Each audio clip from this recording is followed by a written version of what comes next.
নবনীরদনিন্দিত কান্তিধারম রসসাগর নাগর भूपवरं। हरे कृष्णा, दंडवत प्रणाम। हम लोग श्रीमद् भागवतम के पहले स्कंद में हैं। 19वां अध्याय चल रहा है। आज हम लोग श्लोक संख्या 9 से कंटिन्यू करेंगे। आज हम लोग श्लोक संख्या 9 से 14 तक करेंगे। श्लोक संख्या 9 और 10 एक साथ है। अत्रिर्वशिष्ठा च्यवना शराद्वा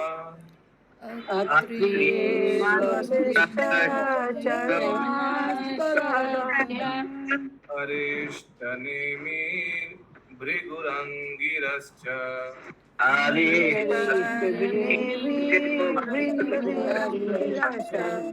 पराशरोगादिसुतो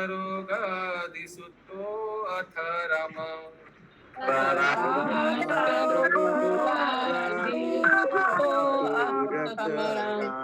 उताथया इंद्र प्रमदे वेद मावहु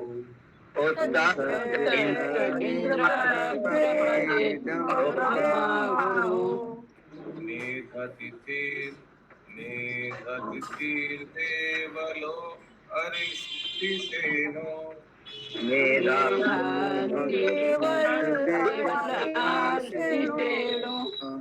भारद्वजो गौतमपि पलादः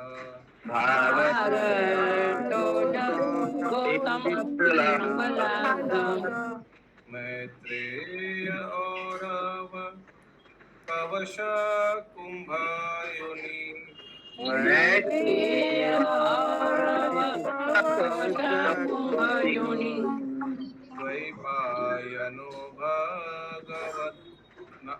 द्वैपायनो भगवनारदश्च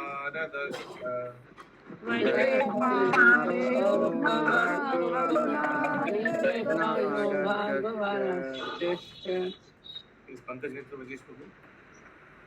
ब्रह्मांड के विभिन्न भागों से बड़े बड़े मुनि वहां आए, यथा अत्रि, च्यवन, शरद्वान, अरिष्टनेमि, भृगु, वशिष्ठ, पराशर, विश्वामित्र, अंगिरा, परशुराम, उत्तस्य, इंद्रप्रमद, इद्मवाहु, मेधातिथि, देवल, अक्षतिसेन, भरद्वाज, गौतम, पिप्पलाद, मैत्रेय, औरव, कवश, कुंभयोनि, द्वैपायन तथा महापुरुष नारद।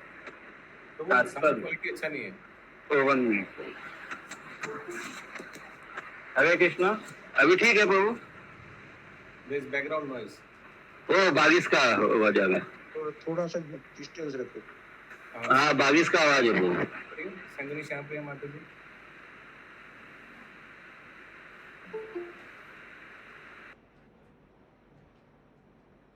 शशि माता जी पढ़िए। हरे कृष्ण प्रभु जी, दंडवत प्रणाम। अनुवाद फिर से पढ़ो प्रभु जी। नहीं, तात्पर्य। तात्पर्य, च्यवन ये महामुनि थे तथा भृगु मुनि के पुत्रों में से एक थे। उनका जन्म समय से पूर्व हुआ था, जब इनकी गर्भणी माता का अपहरण हुआ था। च्यवन अपने पिता के 6 पुत्रों में से एक थे। भृगु, जब ब्रह्मा जी वरुण की ओर से महान यज्ञ कर रहे थे, तब भृगु यज्ञ की अग्नि से उत्पन्न हुए थे। वे महर्षि थे और उनकी प्रिय पत्नी पुलोमा थी। वे दुर्वासा, नारद तथा अन्यों की भांति अंतरिक्ष में विचरण कर सकते थे। वे ब्रह्मांड के सारे ग्रहों में विचरने जाया करते थे। कुरुक्षेत्र युद्ध के पूर्व उन्होंने युद्ध रोकने का प्रयास किया। कभी उन्होंने भारद्वाज मुनि को खगोल शास्त्र की शिक्षा दी थी और वे महान ज्योतिष शास्त्र बृहद भृगु संहिता के रचयिता हैं। उन्होंने बताया कि किस प्रकार आकाश से वायु, अग्नि, जल तथा पृथ्वी उत्पन्न होते हैं। उन्होंने बताया कि उदर में वायु किस प्रकार कार्य करती है और आंतों को व्यवस्थित करती है। महान दार्शनिक के रूप में उन्होंने जीव की शाश्वतता को तर्क से स्थापित किया। महाभारत, वे महान नेतृत्व शास्त्री थे। उन्होंने बहुत काल पूर्व विकास के सिद्धांत का प्रतिपादन किया। वे वर्णाश्रम व्यवस्था के वैज्ञानिक प्रतिपादकों में थे। उन्होंने क्षत्रिय राजा वीतहव्य को ब्राह्मण बनाया। वशिष्ठ, देखिए प्रभु जी अभी जो लास्ट पैराग्राफ है उसमें विकास के सिद्धांत को क्या लिखा हुआ है इंग्लिश में बता समझा दीजिए। He was also an anthropologist and the theory of evolution आवाज आ रहा है। He was also a great anthropologist and the theory of evolution was long ago explained by him. He was a scientific propounder of the 4 divisions and orders of human society known as Varnashram institution. He converted the Kshatriya king Vitahavya into a Brahmana. Okay प्रभु जी। Next. Vashishtha, इसका लिखा हुआ प्रभु जी देखिए Shrimad Bhagavat 1.9.6। Next. Next, Parashar, ये वशिष्ठ मुनि के पौत्र तथा व्यास देव के पिता हैं। ये महर्षि शक्ति के पुत्र थे और इनकी माता का नाम अदृश्यति था। जब वे अपनी माता के गर्भ में थे तब उनकी माता केवल 12 वर्ष की थी और माता के गर्भ में ही उन्होंने वेद सीखे थे। उनके पिता का वध कलमासपाद नामक असुर ने किया था। अतएव इसका बदला लेने के लिए उन्होंने संपूर्ण संसार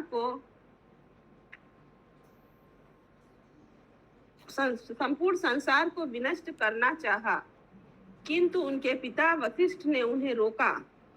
तब उन्होंने राक्षस वध यज्ञ संपन्न किया, लेकिन महर्षि पुलस्त ने उन्हें रोका। सत्यवती से आकर्षित होने पर उन्हें व्यास देव की प्राप्ति हुई। सत्यवती बाद में महाराज शांतनु की पत्नी बनी। पराशर के आशीर्वाद से ही सत्यवती मीलों तक सुगंध फैलाती थी। वे भीष्म की मृत्यु के समय भी उपस्थित थे। वे महाराज जनक के गुरु थे और शिव जी के महान भक्त थे। वे अनेक वैदिक शास्त्रों तथा समाज शास्त्रीय निर्देशों के कृतिकार हैं। महाराज जनक प्रभु जी कौन सीता जी के? वही होना चाहिए। अच्छा। मैंने तो ये भी सुना है कि ये जनक राज्य में all the great persons were known as Janak. ये आप लोग सुना है? Yes Prabhu ji, Janak is a title, वो लेक्चर में सुना है। जैसे इंद्र एक पदवी है, वैसी जनक एक पदवी है। यस, आगे। गाधी शुद्ध या विश्वामित्र, ये तपस्या तथा योग शक्ति के महान ऋषि थे। ये गाधी शुद्ध के नाम से विख्यात हैं, क्योंकि इनके पिता गांधी कान्यकुब्ज प्रांत उत्तर प्रदेश का अंग के शक्तिशाली राजा थे। यद्यपि ये जन्म से क्षत्रिय थे, लेकिन वे अपनी आध्यात्मिक उपलब्धियों के बल पर उसी शरीर से ब्राह्मण बने। हरे कृष्ण। ये कन्याकुब्जा पार्ट ऑफ उत्तर प्रदेश। कन्याकुब्जा कानपुर है क्या? तो कान्यकुब्ज है, कान्यकुब्ज। हाँ, कान्याकुब्जा। ये क्या नाम है? ये कानपुर है क्या? मालूम है किसी को? हरे कृष्णा प्रभु जी। हरे कृष्णा प्रभु जी, ये कन्नौज है। कन्नौज है। कन्नौज। हाँ। कन्नौज ही कानपुर हो गया क्या बाद में? नहीं नहीं प्रभु जी, कन्नौज अलग है प्रभु जी, अभी भी है कन्नौज। कन्नौज अभी भी है। अच्छा, ओके। कान्यकुब्जा से कन्नौज। ओके, यस, आगे। लेकिन वे अपनी आध्यात्मिक उपलब्धियों के बल पर उसी शरीर से ब्राह्मण बने। इन्होंने वशिष्ठ मुनि से झगड़ा मोल ले लिया जब वे क्षत्रिय राजा थे। हरे कृष्णा। उसी शरीर से ब्राह्मण बने, इसका मतलब वे अपनी आध्यात्मिक उपलब्धियों के बल पर उसी शरीर से ब्राह्मण बने। हाँ, स्पिरिचुअल लिखा है उसमें, स्पिरिचुअल अचीवमेंट यानी आध्यात्मिक प्रगति की वजह से। जैसे इस्कॉन में भी इसी शरीर में हम लोग भी ब्राह्मण बनते हैं ना, ब्राह्मण दीक्षा प्राप्त करके, आध्यात्मिक प्रगति होने से फिर ब्राह्मण दीक्षा प्राप्त करके वैसे ही होगा उनका भी। प्रभु वो जन्म से जैसे क्षत्रिय के उनका था, लेकिन बाद में उन्होंने अपने बल पर, आध्यात्मिक के कारण, भक्ति के बल पर। यस, आगे। मतंग मुनि के सहयोग से इन्होंने एक महान यज्ञ किया। इस प्रकार ये वशिष्ठ के पुत्रों का नाश कर सके। ये महान योगी बने, किंतु इंद्रियों को बस में न रख सकने के कारण इन्हें शकुंतला का पिता बनना पड़ा, जो विश्व इतिहास की परम सुंदरी है। एक बार जब वे क्षत्रिय राजा थे तो वशिष्ठ मुनि के आश्रम में गए, जहां इनका भव्य स्वागत हुआ। विश्वामित्र वशिष्ठ से नंदिनी नामक गाय चाहते थे, किंतु मुनि ने उनसे देने से इनकार कर दिया। तब विश्वामित्र ने गाय चुरा ली। मुनि तथा राजा के बीच युद्ध छिड़ गया। विश्वामित्र वशिष्ठ की आध्यात्मिक शक्ति से परास्त हुए, अतएव राजा ने ब्राह्मण बनने का निश्चय किया। ब्राह्मण बनने के पूर्व इन्होंने कौशिक नदी के तट पर कठिन तपस्या की। ये उन व्यक्तियों में से थे जिन्होंने कुरुक्षेत्र युद्ध को रोकना चाहा था। नेक्स्ट अंगिरा। लेकिन प्रभु जी ये शकुंतला से जो शादी किए लिखा शकुंतला का पिता बनना पड़ा वो। अच्छा, अंगिरा ये ब्रह्मा के 6 मानस पुत्रों में से एक तथा स्वर्ग के देवताओं के अत्यंत विद्वान पुरोहित बृहस्पति के पिता थे। ये ब्रह्मा के वीर से उत्पन्न हुए थे, जिसे उन्होंने अग्नि के एक सुलगते अंगारे को दिया था। हरे कृष्णा प्रभु, 6 मानस पुत्र कौन से थे वो ब्रह्मा के? मालूम। 4 तो ये सनातन यही है क्या? मन से उत्पन्न हुए थे ये लोग ब्रह्मा। तो फिर और 2 में एक बता रहे कि अंगिरा और एक और कौन? और एक बृहस्पति। अच्छा नहीं, बृहस्पति के तो ये पिता थे अंगिरा। उतथ्य तथा संवर्त उनके पुत्र हैं। कहा जाता है कि वे आज भी गंगा के तट पर अलोकानंदा नामक स्थान पर भगवान के नाम का कीर्तन कर रहे हैं और तपस्या कर रहे हैं। परशुराम देखें श्रीमद् भागवत 1.9.6। उतथ्य ये महर्षि अंगिरा के 3 पुत्रों में से तथा 3 पुत्रों में से एक तथा महाराज मांधाता के गुरु थे। उन्होंने सोम चंद्रमा की पुत्री भद्रा से विवाह किया था। जब अरुण ने इनकी पत्नी भद्रा का अपहरण कर लिया तो जल देवता वरुण के अपराध का बदला लेने के लिए ये संसार भर का पानी पी गए। मेधा तिथि प्राचीन काल के एक वृद्ध मुनि राजा इंद्रदेव के सभासद, उनके पुत्र कण्व मुनि थे, जिन्होंने वन में शकुंतला का पालन किया था। बानपत आश्रम का दृढ़ता से पालन करते हुए इन्होंने स्वर्गलोक की प्राप्ति की थी। देवल ये नारद मुनि तथा व्यास देव की भांति महान विशेषज्ञ थे। जब अर्जुन ने श्री कृष्ण को पूर्ण पुरुषोत्तम भगवान के रूप में स्वीकार किया तो भगवत गीता में उल्लेखित महापुरुषों की सूची में इनका नाम है। ये कुरुक्षेत्र युद्ध के बाद महाराज युधिष्ठिर से मिले थे। ये पांडव परिवार के पुरोहित धौम्य के बड़े भाई थे। क्षत्रियों के भांति इन्होंने भी अपनी पुत्री को स्वयंवर सभा में अपना पति स्वयं चुनने की अनुमति दी थी और इस उत्सव में ऋषियों के सभी कुमार पुत्रों को आमंत्रित किया गया था। कुछ लोगों के अनुसार ये असित देवल नहीं है। भारद्वाज देखे श्रीमद् भागवत 1.9.6। गौतम ये ब्रह्मांड के 7 महर्षियों में से एक थे। इनके पुत्र का नाम सरद्वान गौतम था। आज के गौतम गोत्र के लोग या तो इनके वंशज हैं अथवा इनकी शिष्य परंपरा के हैं।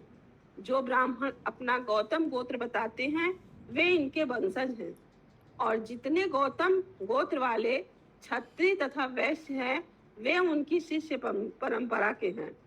वे विख्यात अहिल्या के पति थे। अहिल्या इंद्रदेव द्वारा छेड़े जाने पर पत्थर बन गई थी, किंतु भगवान रामचंद्र द्वारा इनका उद्धार हुआ। गौतम कुरुक्षेत्र के युद्धों के वीरों में से एक कृपाचार्य के पितामह थे। मैत्रेय ये एक प्राचीन ऋषि हैं। ये विदुर के गुरु थे और एक महान धर्माचार्य थे।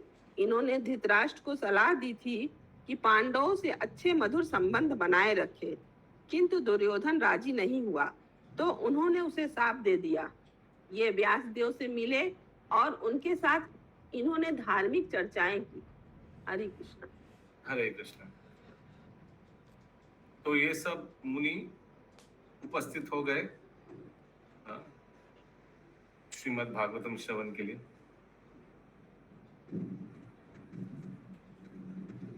11 नंबर श्लोक। अन्ये च देवर्षि ब्रह्मर्षिवर्या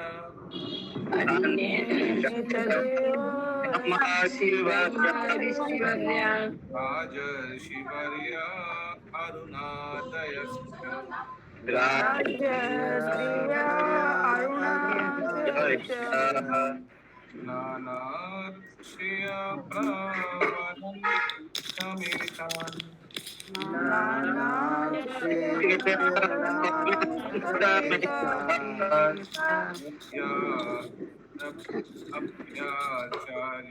अभ्याच्य राजा शिरसा ववन्दे। अभ्याचार्य राजा शिरसा ववन्दे। Yes, Bharti, yes, Bharti. इनके अतिरिक्त वहाँ अनेकानेक देवऋषि राजा तथा विभिन्न मुनियों के वंशज वशिष्ठ राजा आए, जिन्हें अरुणोदय राजर्षियों के वशिष्ठ कहा जाता है। जब वे सब सम्राट परीक्षित से मिलने हेतु एकत्र हुए तो राजा ने सबको शीश झुकाकर प्रणाम करते हुए समुचित ढंग से उनका स्वागत किया। तात्पर्य: गुरुजनों को आदर करने हेतु शीश को भूमि पर झुकाने की प्रथा अत्यंत उत्तम शिष्टाचार है, जिससे अतिथि अपने आप को अत्यधिक सम्मानित समझते हैं। यहाँ तक कि उच्च कोटि के अपराधी के ऐसे करने पर उसे क्षमा कर दिया जाता है। और महाराज परीक्षित तो समस्त ऋषियों तथा राजाओं द्वारा अत्यधिक सम्मानित थे। उन्होंने इन समस्त महापुरुषों का विनीत भाव से स्वागत किया, जिससे वे अपने अपराधों के लिए क्षमा किए जा सके। सामान्यतः जीवन की अंतिम अवस्था में यह विनती विधि प्रत्येक संवेदनाशील व्यक्ति द्वारा अपमानित जाती है, जिससे प्रयाण के पूर्व उसे क्षमा किया जा सके। इस प्रकार से महाराज परीक्षित ने भागवत धाम वापस जाने हेतु सबकी शुभ कामनाएं प्राप्त की। हरे कृष्ण। हरे कृष्ण।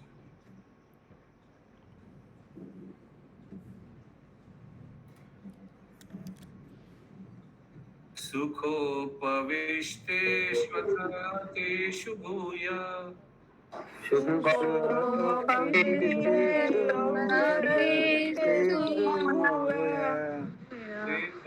प्रणमा स्वचिकीर्षितं यत्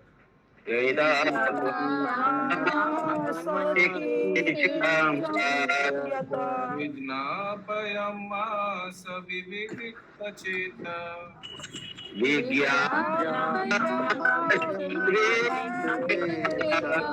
उपस्थितो अग्रे अभिगृहीतपनि।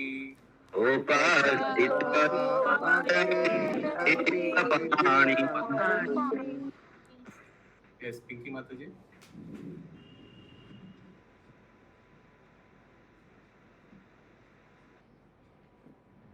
हरे कृष्ण प्रभु जी। जब समस्त ऋषियों तथा अन्य मनुष्यों ने सुखपूर्वक आसन ग्रहण कर लिया तो उनके समक्ष हाथ जोड़कर खड़े हुए राजा ने आमरण व्रत करने का अपना संकल्प बताया। फिर से जब समस्त ऋषियों तथा अन्य मनुष्यों ने सुखपूर्वक आसन ग्रहण कर लिया तो उनके समक्ष हाथ जोड़कर खड़े हुए राजा ने आमरण व्रत करने का अपना संकल्प बतलाया। तात्पर्य, यद्यपि राजा ने पूर्व में ही गंगा तट पर उपवास करने का निश्चय कर लिया था, किंतु वहां पर उपस्थित महापुरुषों का अभिमत जानने हेतु नियम पूर्वक अपना निर्णय व्यक्त किया। कोई भी निर्णय कितना भी महत्वपूर्ण क्यों न हो, किसी न किसी अधिकारी द्वारा पुष्ट होना चाहिए। इससे बात पक्की हो गई, इससे बात पक्की हो जाती है। इसका अर्थ यह हुआ कि उन दिनों जो राजा पृथ्वी पर शासन करते थे वे गैर जिम्मेदार तानाशाह नहीं होते थे। वे वैदिक आदेशों के अनुसार संतों तथा मुनियों के प्रामाणिक निर्णयों का पालन करते थे।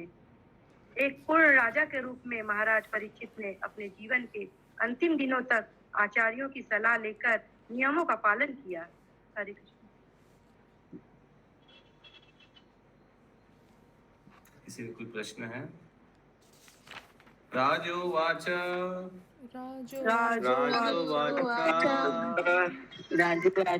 अहो वयं धान्यतत्त्वं विपानम्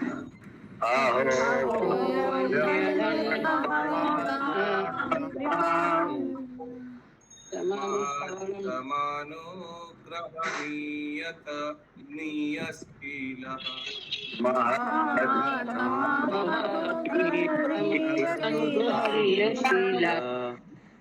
रजनाकुलं तं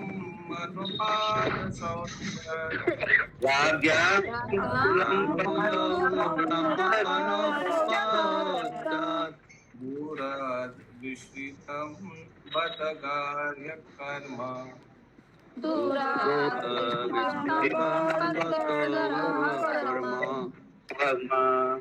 विजय गौरंग प्रभु।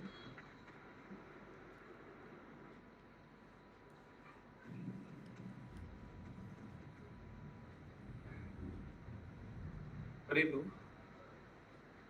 सुमन गौरंगी माता जी। भाग्यशाली राजा ने कहा, निसंदेह मैं समस्त राजाओं में अत्यंत धन्य हूँ जो आप जैसे महापुरुषों का अनुग्रह प्राप्त करने के अभ्यस्त है। सामान्यतः आप ऋषि लोग राजाओं को किसी दूर स्थान में फेंके जाने योग्य कूड़ा समझते हैं। तात्पर्य, धार्मिक नियमों के अनुसार मल मूत्र धोवन इत्यादि को काफी दूर ले जाकर डालना चाहिए। भले ही घर में से लगे स्नानागार, मूत्रालय इत्यादि आधुनिक सभ्यता की सुविधाएं हो, लेकिन उनकी रिहायशी मकानों से दूर बनाए जाने का आदेश है। यही उदाहरण यहाँ पर उन राजाओं पर लागू किया गया है जो भगवत धाम के मार्ग पर अग्रसर हो रहे हैं। भगवान श्री चैतन्य महाप्रभु ने कहा है कि जो लोग भगवत धाम जाना चाहते हैं उनके लिए करोड़पतियों या राजाओं के घनिष्ठ संपर्क में रहना आत्महत्या से भी निकृष्ट है। दूसरे शब्दों में, अध्यात्मवादी लोग सामान्यतः ऐसे लोगों की संगति नहीं करते जो भगवान की सृष्टि की बाह्य सुंदरता द्वारा आकृष्ट रहते हैं। आध्यात्मिक अनुभूति में उच्च ज्ञान होने से आध्यात्मवादी जानता है कि वह सुंदर भौतिक जगत वास्तविकता का अर्थात भगवत धाम का छाया रूप प्रतिबिंब मात्र है। अतएव वे राजऋषि, ऐश्वर्य या इसी तरह की अन्य वस्तु से अधिक मोहित नहीं होते। किंतु महाराज परीक्षित की बात ही कुछ और थी। ऊपरी तौर पर देखने में राजा एक अनुभवहीन ब्राह्मण बालक द्वारा मृत्यु का श्राप मिला था, किंतु वास्तव में उन्हें भगवान ने अपने पास बुलाया था।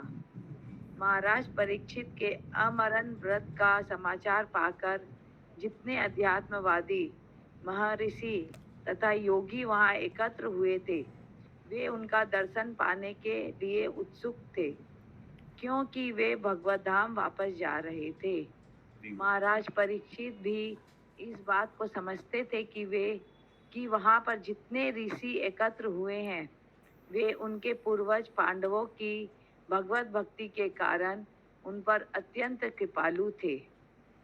अतएव महाराज परीक्षित अपने जीवन की अंतिम अवस्था में समस्त मुनियों को वहां उपस्थित पाकर अत्यंत कृतज्ञता का अनुभव कर रहे थे। उन्होंने ऐसा अनुभव किया कि यह सब उनके पूर्वजों तथा पितामहों के प्रताप के कारण था। अतएव उन्हें गर्व हुआ कि वे ऐसे महान भक्तों के वंशज हैं। भगवान के भक्तों का ऐसा गर्व भौतिक समृद्धि के उत्पन्न दर्प के तुल्य नहीं होता। इनमें पहला तो वास्तविक है और दूसरा झूठा तथा व्यर्थ है। हरे कृष्ण। हरे कृष्ण। किसी का कोई प्रश्न है? तो यहाँ पे दर्प और गर्व का अंतर बताया गया है क्या? भौतिक गर्व और आध्यात्मिक गर्व।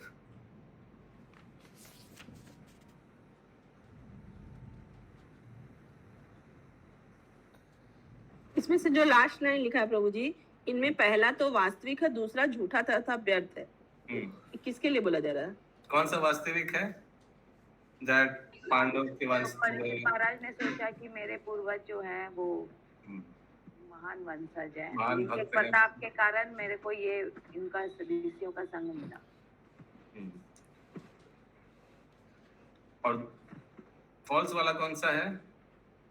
ये भौतिक समृद्धि से उत्पन्न जो कर लोग करते हैं, भौतिक ऐश्वर्य ये सब मिलता है। आज का अंतिम श्लोक। तस्यैव मे आघस्य परवर्षो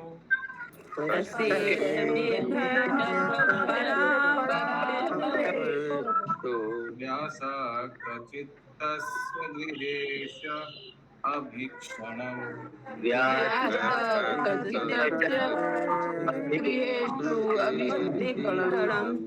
निर्वेदमूलो द्विजसा परोपो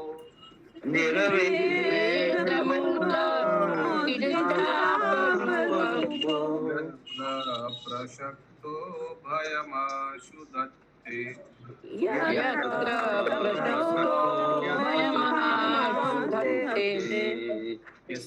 निकुंज बिहारी माता जी।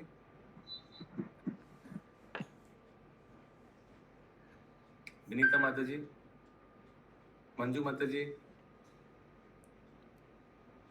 सुनीता जायसवाल माता हरे जी। कृष्ण प्रभु पढ़ रहे हैं। आध्यात्मिक तथा प्राकृतिक जगतों के नियंता भगवान ने ब्राह्मण शाप के रूप में मुझ पर अत्यंत कृपा की है। गृहस्थ जीवन में अत्यधिक आसक्त रहने के कारण मुझे बचाने के लिए भगवान मेरे समक्ष इस तरह प्रकट हुए हैं कि मैं भयवश अपने आप को संसार से विरक्त कर लूं।